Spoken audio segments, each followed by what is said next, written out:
Lobby Tools, Florida's legislative intelligence company. Subscribe today to Florida's leading policy, budget, and campaign tracking service. Request a free trial today at lobbytools.com.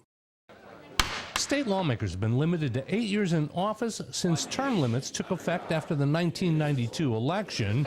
Now some say what's good enough for them is good for school board members as well. I'm not even sure if Florida's beautiful beaches would poll as high as term limits do.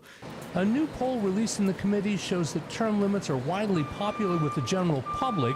70+% approve. But even with those numbers, a rift started developing in the committee.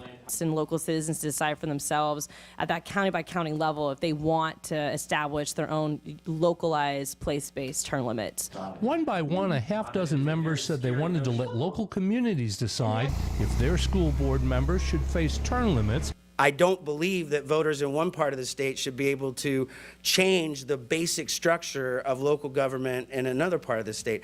The legislation moved forward as is for now. The first year the term limits kicked in here in the Florida House, there were 63 new members. That's more than half the membership. Senate President Bill Galvano was first elected after term limits kicked in. He says they've been a mixed bag for lawmakers. I don't think because of term limits our system, especially here in Tallahassee, is by any means broken. If term limits eventually apply to school boards, either statewide or county by county, they would be the only local officials with such a limit. Reporting from the state capitol, I'm Mike Vassalinda.